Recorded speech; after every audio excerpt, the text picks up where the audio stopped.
Well, hello there. Welcome to another leadership training session with Aaron Harder.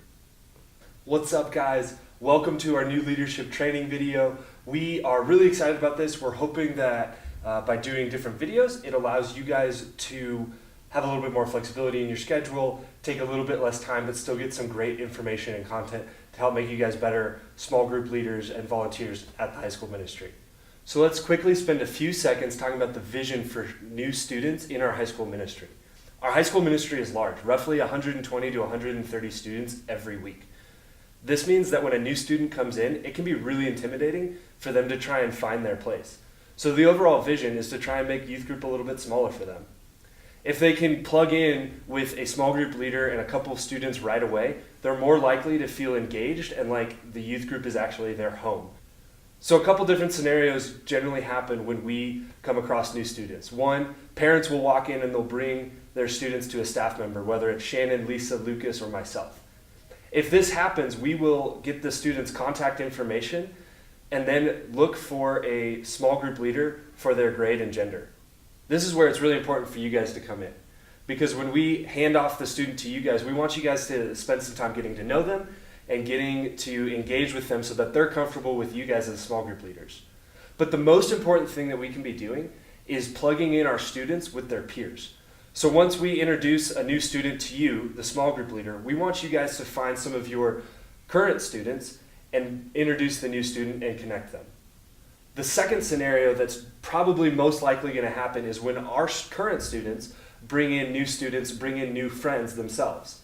If this is the case, then we as a staff will do our best to try and meet the new student. But because of the size of our youth group, sometimes it's difficult for us to be able to meet everybody. Again, this is where you as a small group leader come in. When a new student comes into your small group, be sure to grab a few extra contact cards for them to fill out. That way we know that we have their most current information and we can reach out to them again. Follow-up is key with our new students. We really want them to feel like they are welcomed and known here at the youth group. That's why it's so important that we remember their name and reach out to them after youth group is ended.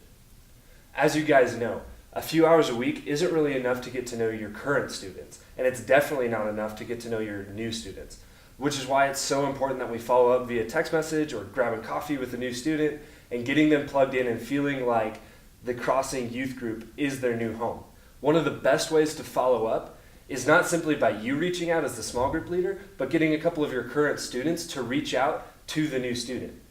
This way, they're getting invited back to youth group and invited to youth group events such as summer camp or winter camp by their peers. It's a lot less awkward for them to get an invitation from a peer than it is from an adult. All right, so let's review real quick. If we as a staff meet a new student, our first step is to get their contact information, then introduce them to one of you as a small group leader.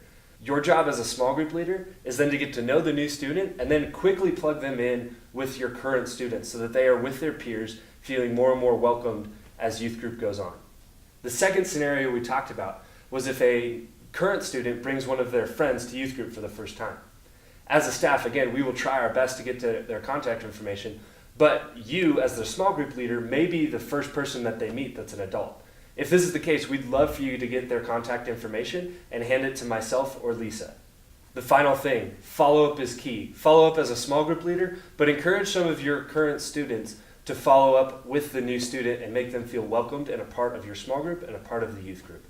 All right, guys, that's all we have for today. We love you guys, so thankful for you. Hope that you have a ton of fun in the high school ministry and that this just makes you guys better and better small group leaders.